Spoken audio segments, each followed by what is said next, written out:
오늘 저는 요한복음 15장 16절 말씀을 가지고 양육 모임에서 어떻게 새 사람을 가르치는가 이러한 제목으로 말씀을 나누겠습니다.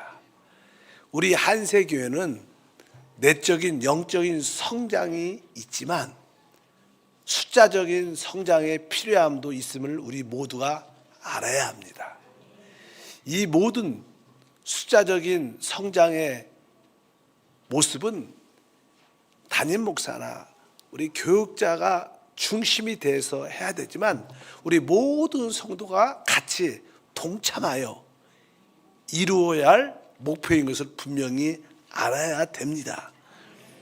그러기 위해서는 우리가 다시 한번 새성전에 들어갈 때 한두 사람을 모두가 얻어서 그들과 함께 새성전에 들어가면 하나님께 영광이 될 것이다. 이런 말씀을 3주차에 걸쳐서 나눴습니다. 아마 성도님들이 오늘도 또 그 말씀 하시려나 아마 그런 생각도 있지만 오늘까지 그런 내용을 가지고 내가 말씀을 한번 나눠야겠다 생각을 갖고 있습니다. 하나님께서 우리를 부르시고 택하신 목적이 있습니다. 오늘 요한복음 15장 16절에 너희가 나를 택한 것이 아니라 내가 너희를 택했다. 하나님이 우리를 택하신 목적은 그분의 뜻과 목적을 이루기 위한 것인데 그분의 뜻과 목적은 바로 우리가 사람을 얻어낼 때 바로 그 사람들을 통하여 하나님의 뜻이 이루어지기 때문에 사람의 열매를 맺는 것은 아주 중요합니다. 이것은 하나님의 뜻과 목적과 관련되어 있습니다. 그래서 하나님께서는 너희는 이제 가서 열매를 맺어야 된다. 그뿐만 아니라 그 열매가 항상 있게 해야 된다. 이렇게 주님은 우리에게 사실 명령을 하시죠. 가라는 명령, 열매를 맺으라는 명령, 또 한편적으로 열매가 항상 있게 하라는 명령. 그럴 때 오늘 말씀에 너희가 내 이름으로 무엇인지 구하면 하나님께서 이루어 주실 거라고 말씀하신 줄 믿습니다. 여기서는 사실 우리가 하나님께 구하는 모든 개인적인 그러한 의미의 기도보다는 우리가 그 사람을 얻기 위해서 그 열매가 항상 있기 위해서 그런 것을 가지고 기도하면 하나님이 우리의 모든 열매를 얻도록 열매가 항상 있도록 우리의 기도를 응답하시고 도우신다는 하나님의 그런 뜻인 것을 분명히 알아야 됩니다. 일반적으로 이 교회에서 교회가 어떻게 부흥하고 성장하느냐 이런 이야기를 할 때 이 대주일 대예배가 은혜가 충만하고 기름 부음이 있으면 교회는 부흥된다. 일반적으로 그렇게 생각을 많이 합니다. 또 설교자의 놀라운 주옥 같은 또 능력 있는 카리스마 있는 그런 말씀을 통해서 교회가 부흥된다고 말은 하지만 사실 그것만 아닙니다.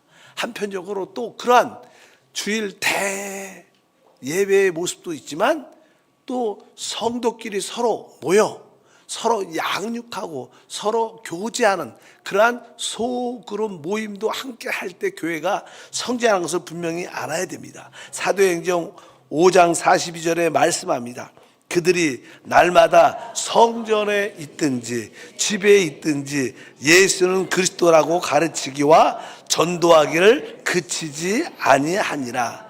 그들이 성전에 있든지 이렇게 우리 모두가 하나님의 성전에 모여서 마음껏 주님을 예배하든지 아니면 집에서, 여기서 집이란 것은 바로 우리가 몇몇 사람이 그 가정에서 소모임을 통하여 우리가 서로 양육을 통하여 영적인 성장을 함께 할 때 하나님의 영적인 성장뿐만 아니라 숫자적인 성장도 함께 할 것이다. 사실 이 교회가 1년쯤 이렇게 지나게 되면요 하나님이 이모저모로 이곳저곳에서 사람들을 이렇게 새신자들을 이렇게 보내주십니다. 뭐 통계적으로 보통 그런 이야기를 많이 해요. 막 그 교회가 50명이다 그러면 1년쯤 되면 하나님이 적어도 50명 정도는 사람을 이렇게 한 번, 두 번 올 수 있도록 길을 열어준다는 거예요. 그런데 막상 1년이 지나도 50명이 한 번 왔든 두 번 왔든 몇 번 왔든 1년에 그 정도 숫자는 오는데 중요한 것은 남아있지 않다는 문제예요. 남아있지 않다. 이게 그냥 보통 교회 성장에서 우리가 연구할 때 하나의 큰 딜레마입니다. 뭐 우리 한세교회도 만약에 우리가 500명이다 그러면 하나님께서 적어도 한 그 50% 정도는 새 사람을 보내주시는데 중요한 것은 성도들이 여기에 정착하고 뿌리를 내리고 여러분처럼 합당한 교회 생활을 해야 되는데 그것이 부족한 것이죠. 왜 그것이 잘 안 되는가? 하나님은 사람을 보내주시는데 왜 우리는 그들을 정착시키지 못하고 열매를 갖지 못할까? 그것은 다른 것이 아니라 우리 일반적으로 우리 교회의 양육 부재다. 그래서 다시 한번 우리 교회가 어느 때부터 그냥 양육 시스템으로 많이 하나님의 말씀대로 우리가 서로 돌아보고 하나님 말씀을 가지고 서로 양육하는 그런 방향으로 초점을 바뀌고 있습니다. 여러분들이 그래서 마음속에 나도 이제 열매가 항상 있게 하기 위해서 나도 양육자가 돼야 된다. 이런 마음의 부담이 다 들어야 돼요. 그 수요 예배 특별히 오신 분들은 하나님께서 나를 택하여 부르신 목적은 바로 열매를 맺게 하고 열매가 항상 있게 하기 위한 것이구나. 내가 열매를 맺고 열매가 항상 내 앞에 지금 있기 위해서는 내가 누군가를 양육하는 양육자가 돼야 바로 여러분들은 열매가 있을 것이고 또 열매가 항상 있기 때문에 하나님의 놀라운 공급하심을 여러분 모두가 체험하게 될 줄 믿습니다. 그래서 여러분들 기도할 때마다 하나님 내가 양육자로 세워지기를 원합니다. 이러한 하나님의 거룩한 부담을 마음 안에 받아들여야 돼요. 여러분들이 이런 말씀을 들어도 뭐 나와 상관이 별로 없는데 또 그렇게 여기에 감동도 없고 그러니까 별로 나하고 관계없는 일이라고 생각 많이 할 수 있지만 여러분들은 이러한 거룩한 부담을 여러분 마음 안으로 받아들여야 돼요. 하나님은 우리 마음속에 거룩한 부담 바로 여러분을 양육자로 세우기를 원하십니다. 그럴 때 우리 교회에 많은 자들이 와도 여러분들이 양육할 때 이 그들이 교회에 정착과 뿌리를 내릴 수 있게 된다는 거예요. 그래서 여러분들 마음속에 첫 번째로 내가 사람을 양육하는 새 사람을 양육하는 양육자로 세워지기를 원합니다. 이러한 부담을 받아들여야 돼요. 받아들여야 돼요. 근데 하나님은 우리에게 마음에 어떤 부담을 주면요 그 뒤에는 반드시 축복이 있습니다. 한번 따라할까요? 하나님의 부담을 받아들이면 반드시 축복이 따른다. 하나님의 부담, 양육자로서의 하나님의 부담을 내가 받아들이면 반드시 하나님의 축복은 따르게 돼 있어요. 여러분 마음속에 그런 하나님의 부담을 받아들이지 않으면 축복도 없다는 의미입니다. 여러분들이 늘 좋아하는 하나님의 축복을 받으려면 하나님의 부담을 받아들이는 그런 마음을 갖길 주임으로 축복합니다. 우리가 성전 건축할 때도 여러분들이 성전 건축이란 그런 부담을 나름대로 받아들여야 돼요. 받아들여요. 그럴 때 그 받아들이는 마음, 부담을 갖고 기도하고 헌신하게 되면 당연하게 거기에 상응하는 것에 대하여 하나님의 축복도 함께한다. 뭐 많은 자들이 한세교회가 성전 건축을 하지만 그런 부담을 받아들이지 않는 분도 많습니다.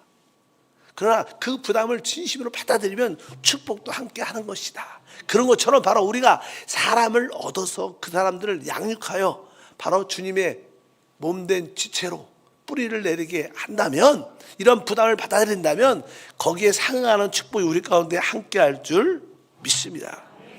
그래서 여러분의 마음속에 양육의 부담을 갖기를 바랍니다. 그래서 우리는 어찌하든지 지속적으로 사람을 만나야 돼요. 기도 가운데 내가 그분을 꼭 얻어서 내가 그 사람을 꼭 양육하겠다. 말씀으로 인도하겠다. 이러한 여러분들이 뜨거운 그런 마음을 부담을 받아들여야 돼요. 사람들은 어떤 부담을 받으면 싫어하죠. 피하죠. 물러서죠. 그러지 말고 특별히 사람을 얻는 일에 대해서는, 또 성령께서 우리 마음에 감동 줘서 그 사람을 만나러 가라는 그런 느낌을 줄 때는 여러분들이 적극적인 마음의 자세로 달려갈 주임으로 축복합니다. 보통 성도들이 그런 간증을 해요. 자기가 이제 목사님과 교회의 방향에 따라서 나도 마음속에 한두 사람을 품고 그 사람의 구원을 위해서 기도해야겠다. 그리고 기도한대요. 하나님, 내가 한두 사람을 얻기를 원합니다. 하나님, 성령께서 기억나게 하옵소서. 이렇게 기도를 하면 이상하게 오래전에 관계가 별로 좋지 않았던, 별로 만나고 싶지 않았던 그런 사람이 생각이 많이 난대. 그래서 난 싫은데, 그 사람은 아닌데, 그 사람은 나하고 사이도 안 좋고 내가 복음을 줘도 받아들이지 않을 텐데, 이런 생각이 들죠. 나의 관계가 좀 편치 않는 그런 사람들이 기억이 많이 난대요. 그래서 기도하고 하나님 다른 분 기도를 해도 계속 그분이 생각이 난대. 그분이 생각이 난대. 그때 여러분들은 어떻게 해요? 주님이 주시는 그 부담을 받아들이고 나의 감정에, 나의 상태에 관계없이 내가 적극적으로 하나님이 택하셨다면 내가 그 사람을 적극적으로 한번 만나보겠다. 그 사람과 대화를 해보겠다. 내가 찾아가겠다. 이렇게 거룩한 부담을 받아들이면 생각지 못한 놀랄 일들이 일어나는 것을 믿으시길 바랍니다. 그래서 여러분들이 꼭 한두 사람을 기도를 통해서 성령을 따라 얻으셔야 돼요. 그리고 계속 기도하다 보면요, 어느 날 내가 찾아야겠다 그런 마음이 확실히 듭니다. 그때 여러분들이 한번 여러 가지 소식을 전해서 한번 만나보는 그런 시간을 가지시기를 바랍니다. 그럴 때 하나님의 축복과 은혜가 함께 할 것입니다. 그리고 나서 이제 우리가 양육자가 된다는 뜻, 여러분들이 몇 번, 우리가 적어도 그 사람을 10번은 만나야 된다, 이런 마음의 자세가 있어요. 그래야지 여러분들이 한두 번 하고 좀 부끄럽고 거절당할 때 마음의 상태가 되게 안 좋죠. 거절의 마음을 받게 되면 마음이 다치는데, 그것을 넘어서 거절도 상급이다, 이런 마음을 갖고 저도 10번, 그러니까 어떤 집사님은 나는 20번도 찾아가겠다 이렇게 말씀해요. 어차피 여러분들이 그런 마음을 갖고 있다면 이 모든 사단의 장애물을 넘어선 거예요. 하나님은 그 사람을 여러분에게 붙여주실 줄 믿습니다. 우리가 양육가 된다는 것은 어떠한 의미가 있느냐, 성경이 말씀합니다. 데살로니가전서 2장 7절에 우리는 그리스도의 사도로서 마땅히 권위를 주장할 수 있으나 도리어 너희 가운데 유선한 자가 되어 유모가 자기 자녀를 기름과 같이 하였으니, 바로 유순하게 엄마가 자기 아이를 양육하는, 아주 부드럽게 사랑스럽게 양육하는 그런 마음으로 그 사람을 대해야 된다는 거죠.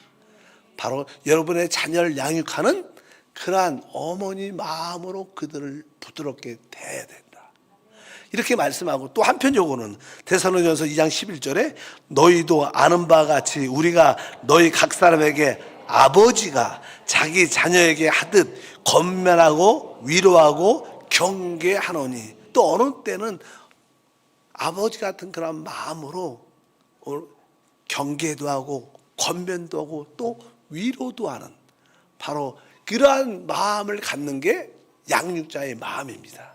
하나님, 내가 내 자녀를 양육하는 유순한 자가 되게 도와주시고, 또 아버지의 마음으로 그들을 권면하고 또 위로하고 이끄는 그러한 자가 되게 도와주옵소서. 이러한 뜻으로 우리가 양육자의 자세를 우리 모두가 가져야 될 것입니다. 그리고 나서 이제 그들과 하나님을 만나게 되면 그들에게 지난번에 말씀한 것처럼 제일 먼저 구원에 대한 확신을 심어줘야 돼요. 구원에 대한 확신을 우리가 두세 번 만날 때까지 다시 한번 늘 확인하고 물어봐야 되죠. 사실 우리 구원은요, 우리가 회개하고 주 예수를 믿으면 구원을 받습니다. 뭐 더 간단하게 우리가 주의 이름을 부르면 구원받습니다. 주여 나를 구원하소서, 이 한마디가 마음을 열고 주의 이름을 부를 때 바로 하나님의 구원이 우리 가운데 은혜로 주어지는 겁니다. 그리고 나서 이제 그들이 구원을 받게 되면 여러분들은 그들을 일주일에 한 번, 적어도 뭐 두 번 만나면 더 좋죠. 적어도 일주일에 한 번 정도는, 안 되면 2주라도 한 번 정도는 여러분들이 그들의 가정이든지 아니면 카페든지 아니면 교회 모임 장소든지 어쩌든지 어떤 장소를 정해서 그들을 만나서 그들을 양육해야 됩니다. 양육한다는 것은 바로 말씀을 먹이고 그들을 품고 돌본다는 뜻을 가지고 있어요. 그럴 때 여러분들이 처음 그들을 만날 때 사실 내가 어떻게 해야 되지? 잘 모르죠. 대부분. 사실 우리 젊은 엄마들이 결혼해갖고 아이를 낳으면요, 가장 힘든 게 첫째 아이를 키우는 거예요. 막 아이 울지, 밤낮이 바뀌지, 잠도 안 자지, 하루에 저도 6번, 7번 젖을 먹여야지. 진짜 밤낮이 바뀌고 피곤하고 정신이 없고 너무나 힘들어요. 근데 사실 그 첫째 아이만 잘 키우면 둘째 키우는 건 생각보다 쉽습니다. 제가 안 키워봐서 그렇지만 둘째 키우는 건 쉬운데 대부분 엄마들이 첫째 이렇게 너무나 지치고 힘든 기억만 기억해갖고 하나밖에 잘 안 나죠. 나중에 지나면 후회하죠. 사실 그냥 둘째, 셋째는 알아서 큽니다. 알아서.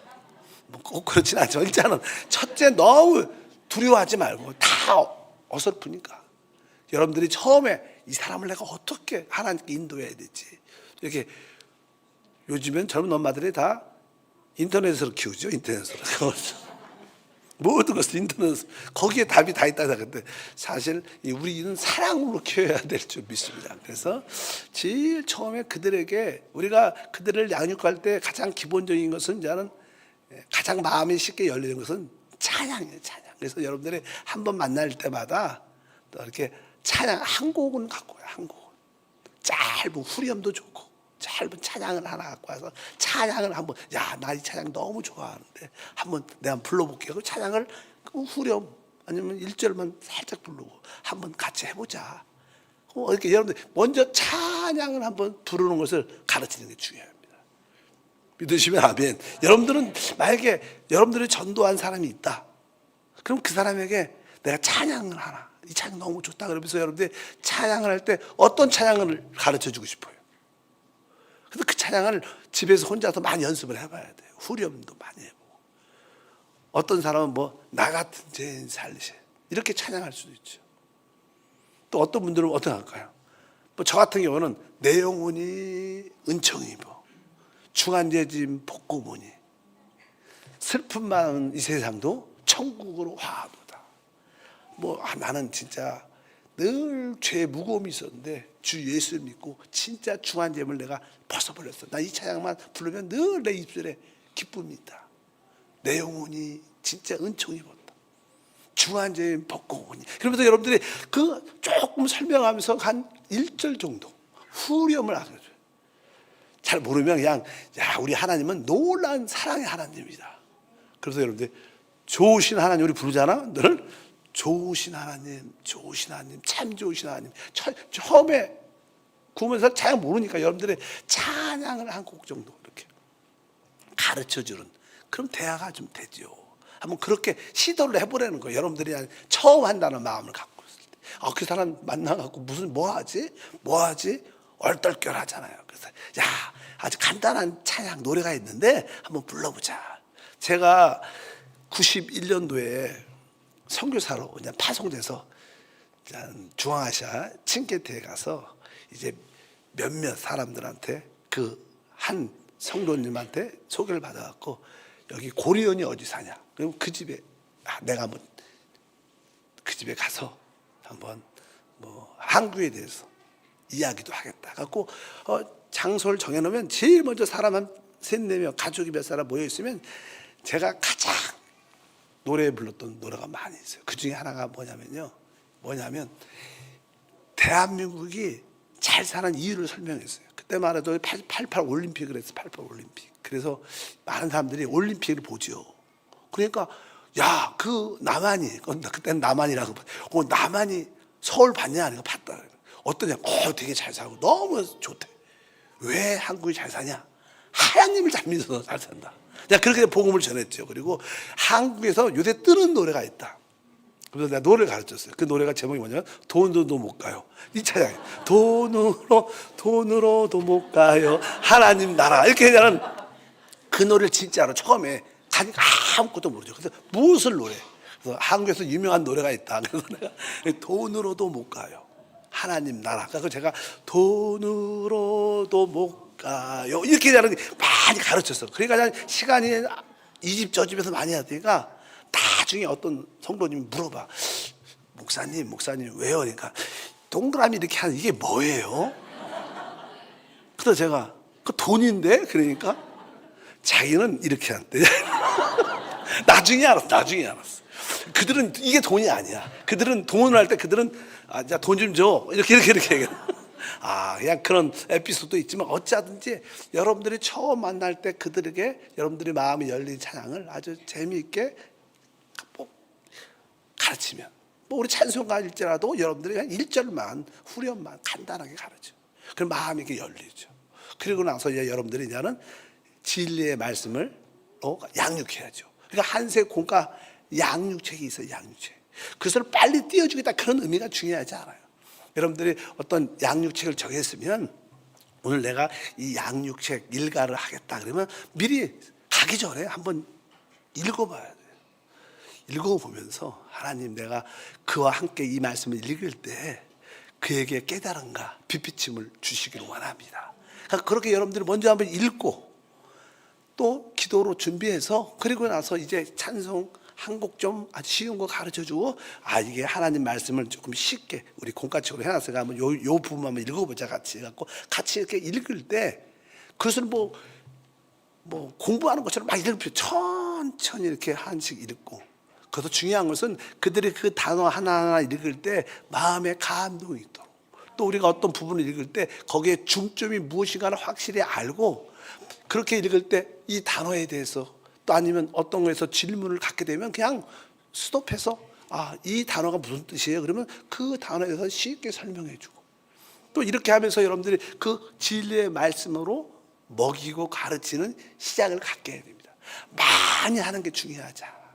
그들과 대화하고 또 그들이 이 말씀을 이렇게 읽다가 이 공과책을 읽다가 이런 생각이 나요. 그러면 그가 말할 기회가 있다면 말할 기회를 주는 거예요. 왜? 가장 좋은 것은요, 우리가 새신자를 관리할 때 그가 말씀에 대해서 자기가 느낀 감정을 말해내게 만드는 게 그 사람을 얻는 길이에요. 그냥 일방적으로 내가 말하면 안 되는 거예요. 말을 안 하니까 내가 살짝 말을 하는 것이지 어쩌든지 우리가 진리의 양육공과를 읽을 때 그가 어떤 단어에 감동을 받고 어떤 뜻을 이해했다고 그럴 때 나는 이렇게 생각한다 그럴 때 그런 것들을 기쁨으로 들어줄 수 있는 우리가 신앙생활 할 때 영적인 성장의 가장 핵심적인 키포인트는 성도들로 하여금 주님을 말씀을 말해내게 하는 거예요. 저희는 계속 여러분들 알게 모르게 여러분들의 간증을 진짜 많이 시켜요. 그래서 다른 게 아니라 여러분을 하여금 뭘 하게? 주님을 말해내게 하도록. 신앙의 성장은 여러분들이 주님의 느낌을 말해낼 때 여러분들은 영적으로 성장하는 거예요. 그래서 여러분들이 양육할 때 그런 가장 기본적인 이해를 가지고 찬양을 한 곡 알고 준비해서 가고 또 다음 주에 또 만나면 지난번에 불렀던 찬양 집에서 혼자 불러봤느냐? 나같이 같이 한번 불러보자고 다시 한번 불러보고 다시 한번 말씀 공과로 다시 한번 들어가고 일가를 띄고 이거 중요하지 않습니다. 여러분들이 그 말씀을 읽을 때 그가 감동이나 깨달은 것이 있도록 우리가 그를 이끄는 것이 참 중요하다. 양육이니까 양육이란 자체가 그냥 단순하게 먹이는 거예요.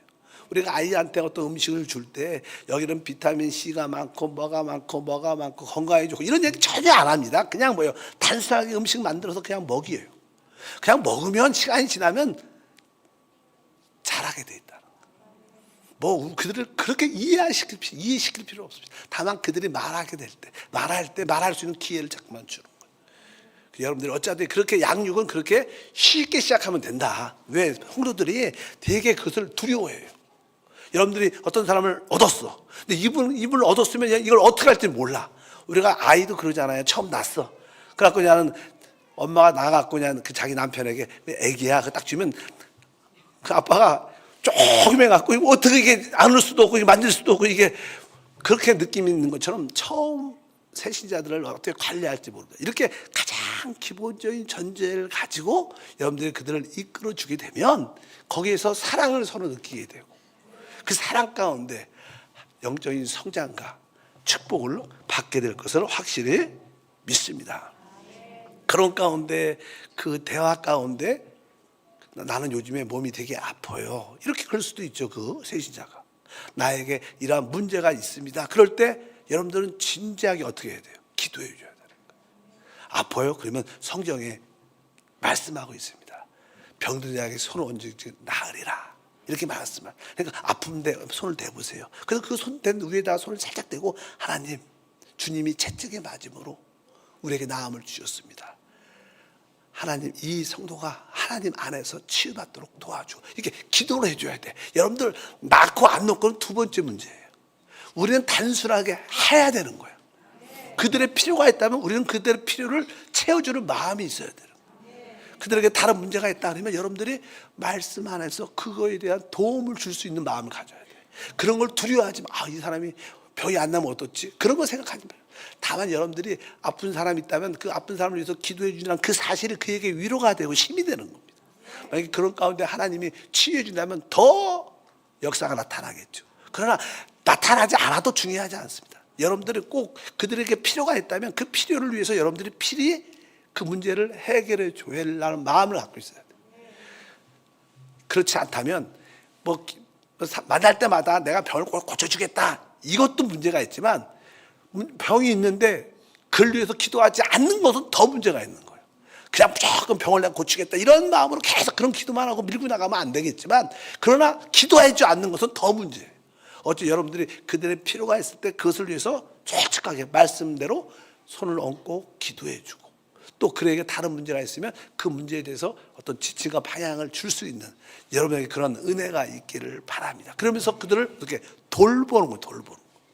먹이고 돌보고 해야 되고 그렇게 시간이 또 몇 번, 한 달, 두 달, 세 달쯤 지나면 어느 정도 영적으로 성장이 되죠.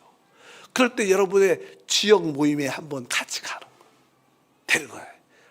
이제 내가 이 지역에 속했는데 우리 교구에 속했는데 우리 교구장과 이 모임에 한번 같이 한번 참석해 보자. 그리고 우리 교회 금요일 날은 이렇게 찬양 예배가 있다, 수요일 있다. 시간이 되면 같이 한번 예배 참석해 보자. 그래서 그들을 이끌어오게 되면 대부분 그들은 교회에 정착을 합니다. 아까 말씀드린 것처럼 하나님은 새로운 사람 우리 교회에 보내주셔요. 그런데 대부분 성도들은 교회에 남아있지 않습니다. 정착을 못하고 대부분 떠나죠. 보통 통계적으로 10%밖에 정착을 못합니다. 보통. 그러나 그 정착률이 30%, 50%만 된다면 그 교회는 진짜 좋은 교회예요. 근데 왜 우리가 그 하나님께 보내준 그 세 사람들을 왜 정착을 못 시킬까? 우리가 양육자로 준비가 되지 않아서 그렇다. 그래서 우리 한세 모든 성도가 내적인 영적인 성장뿐만 아니라 수자적인 부흥을, 영광의 부흥을 보기 위해서라도 여러분 모두가 내가 양육자가 돼야겠다 이런 거룩한 부담을 한번 받아들여서 한번 내가 이것을 실행하겠습니다 이런 뜨거운 마음을 갖고 여러분들이 한번 달려가 보시면 새성전 헌당할 때 여러분에게 열매가 항상 있을 것이고 그 열매에 함께 들어간다면 진짜 우리가 안팎으로 하나님의 영광의 임재를 마음껏 누리고 하나님의 간증이 넘치는 그러한 생활이 될 것을 확실히 믿습니다. 이제 이것이 가장 기초니까 기본적인 기초를 이해하시고 한번 여러분들이 달려나가길 주님으로 축복합니다. 거룩하신 하나님, 세 네 번에 걸쳐서 우리가 어떻게 열매를 맺고 그 열매가 우리에게 남아있도록 하는 것을 배우게 도와주옵소서. 이것은 주님의 명령입니다. 우리는 열매를 필히 맺어야 되고 그 열매가 항상 옆에 있어야 됩니다. 이 일을 행할 수 있는 것은 우리가 양육자로 세워지는 것입니다. 우리 모든 성도들이 자기가 품고 있는 그 영혼을 구원하여 그들의 양육자로 세워지도록 은혜를 더해 주시옵소서. 은혜를 더해 주시옵소서. 성령이 우리와 함께 하시면 우리는 모든 것을 할 수 있습니다. 주 예수 이름으로 기도함나이다. 아멘.